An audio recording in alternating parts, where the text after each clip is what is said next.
Hello everybody, it's jrobi continuing on with my own personal game analysis here, working my way up to my current rating.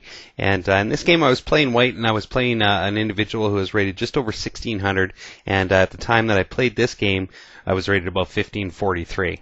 And I opened up with e4 and my opponent played e6, so kind of getting into a French type system here. So the most played move in this position is just simply to push your pawn up to d4, at which point my opponent now played pawn to d5. So we're into the French. And here I played pawn to e5. And pawn to e5 is getting into the advanced variation of the French defense.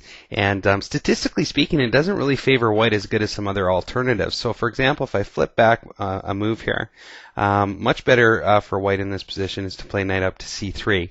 And of course it's a natural looking move. You know, it's defending the pawn here on e4. It's developing a piece early in the opening. So you know, it's a fairly sound move. And play could continue as follows. Black could play the bishop up here to b4, and then white from this point can just push the pawn up now to e5. So we're basically taking away the f6 square away from black's knight to prevent it developing there. And then from here, after black pushes pawn to c5, white can just put the question to that bishop here on b4, and when black takes, white can recapture with a pawn. And from here, black will most likely develop the knight up to e7.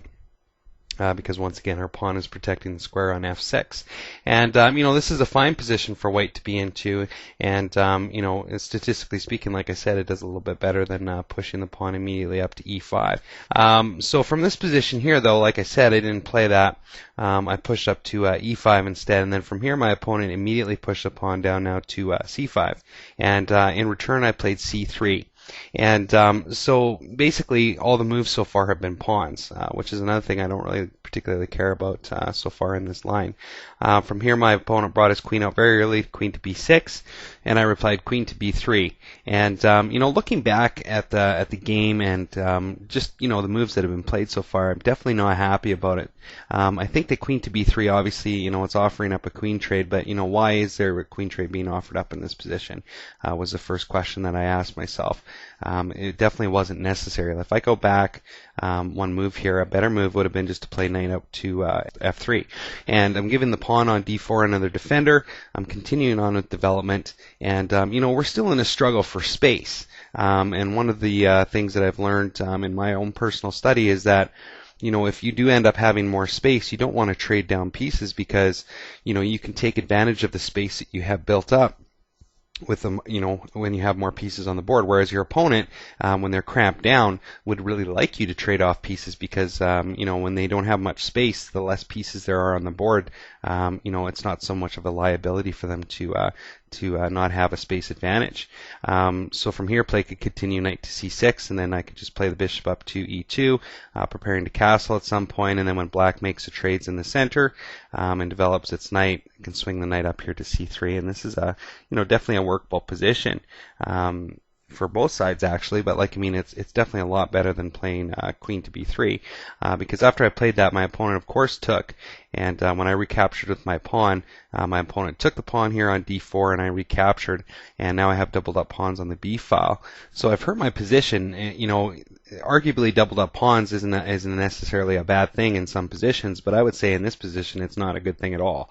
You know, in the French defense games that I took a look at when I was analyzing my game, you know, it seemed to be okay to have doubled up pawns on c2 and c3 in some games, but over here on b2 and b3 is just ridiculous. So, you know, that's just another thing that I noticed that, you know, was a consequence of getting that queen trade going on. So I definitely should have avoided that. But nonetheless, from here, my opponent played knight up to c6, and I put my bishop on to b5. Another move that I wouldn't play nowadays. I think that it was kind of a wasted move because my opponent just replied easily d7. So if I go back prior to that bishop to b5 move, I think a better idea would have been play knight up to f3. And this is just developing another piece, giving another defender, of course, to d4, but leaving options for the bishop. I don't have to put my bishop over here onto b5 just yet. Maybe I could hold it off and wait until I can land a check, you know, get a useful check on the position or something like that. And instead I could focus on possibly putting it onto e2 at some point in the future. You know, and after knight to f3, my opponent could play something like bishop to d7, and now I can put my dark square bishop here onto d2. So just giving myself options in the position, but definitely playing bishop to b5 I don't think was a great move in this position. So from here, my opponent, of course, removed that pin immediately. So the bishop isn't really accomplishing a great deal on there. And I decided to avoid having to move the bishop again, doing 2 moves on the bishop to put it into a more useful position. I thought I would just salvage the position and trade off the material. So my opponent took back with the bishop, and I played my knight up now to e2, and my opponent brought his knight up to e7. So play continued from here. I put my knight on to c3. My opponent put his knight onto a much more active square here on f5, and I played castle, and my opponent brought his bishop now to e7, preparing to castle for himself. And I put my bishop here onto e3, and basically what I was hoping is that my opponent would capture that bishop by playing knight takes, and then when my pawn recaptures, I would have a fairly nice solid structure in the center. I'd have my pawn on d4 with a good defender here with the pawn on e3, and also access for my rook would be opened up here for the f-file. But as in all things chess, unless it's forced, your opponent doesn't have to play it. So my opponent, avoided improving my position and played castles instead. So I still had this knight here that I had to worry about on f5. So what I decided to play was knight to g3. So one way or another, I was going to get that knight out of that outpost. So my opponent did take in this position. I recaptured with my pawn. So now my rook is opened up here for the f-file, and I can take advantage of that. And then my opponent played his rook over now to c8. So he's going to try to get some influence along this file once this bishop moves off of c6. So in reply to that, I played knight to e4. And what I was thinking of is I wanted to get my pawns undoubled, but I missed an opportunity that black had in this position. And thankfully, my opponent missed it as well to win a pawn.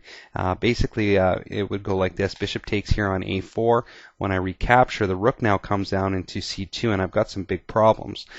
First of all, I could play something like pawn up now to b3, or even try to defend it with the rook.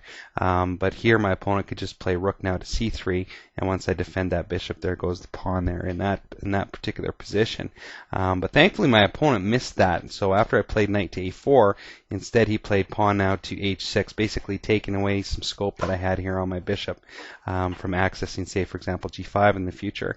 So from this position here, I pushed my pawn up to h4, and then my opponent attacked my knight with his b pawn. I swung my knight over now to c5. My opponent captured, and I recaptured.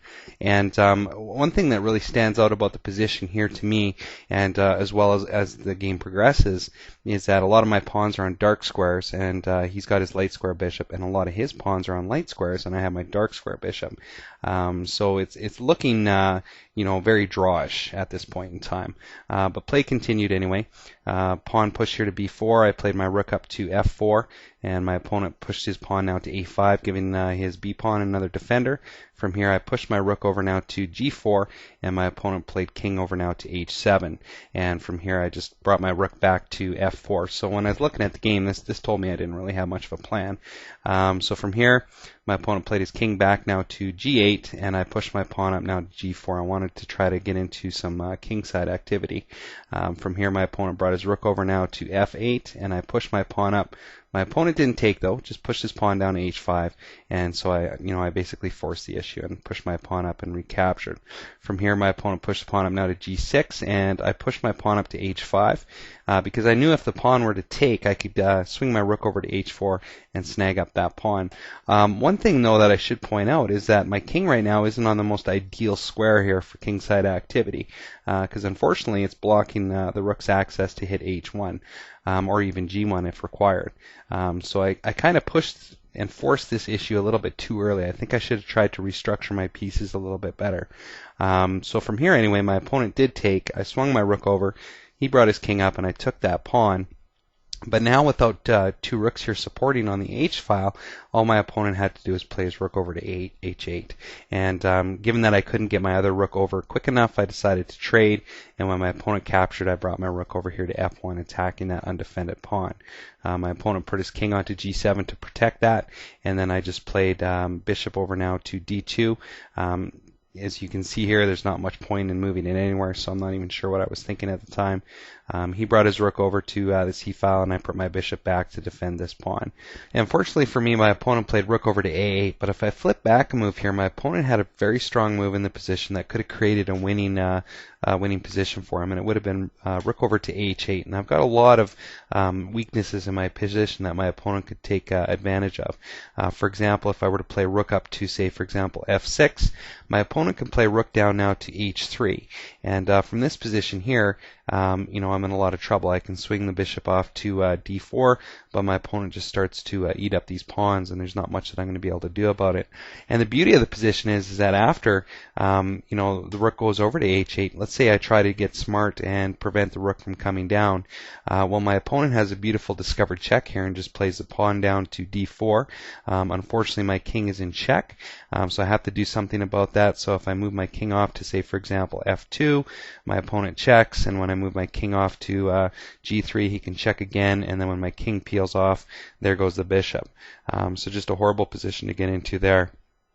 Also, if I try to prevent it by playing, say, for example, the rook up here to f3, my opponent can still take advantage of the position by simply pushing the pawn forward to d4, and now all of a sudden my rook is under fire from the bishop, and my bishop is under fire from the pawn. So there's really nothing good that'll result for me out of that, because after I save my rook, my bishop falls. So I was lucky that my opponent didn't see that and instead played rook over to a8. And from here now I swung my rook over to a1, and my opponent pushed his king forward now to g6. And from here, the play that followed, it wasn't really that great. It's very kind of a draws position. I just stopped the rook from coming down, and my opponent played his king down a little bit, swung my rook over to a1, and he put his rook on a8. And we both tried to make headway in the position. Like here, for example, after a couple moves of moving the kings back and forth, my opponent does push the pawn onto a4, and when I recapture, he takes with the rook, and I take his rook off the table, and now we're in a very much drawn position, because, as I said earlier, a lot of my pawns are on, well, all my pawns now are on dark squares, and the majority of his pawns are on light squares, and we have the opposite color bishops here. So there wasn't really much that could be done in this position. I tried to make a little headway to get my king into the position, but once he got his king onto d7, there's nothing that I can do. This pawn on e6 can never be taken, and if I push my pawn up here to c6, his bishop just takes it. So we just expended a few moves in the position here before agreeing to a draw. So I thought that the game was interesting in the amount of mistakes that were made positionally throughout the game. I think it was very characteristic of my playback in that rating level. So I'm hoping that you found it a little bit useful to discuss those. And if you saw something I missed, definitely point it out. But take care. Hope you enjoy the video, and we'll see you next time.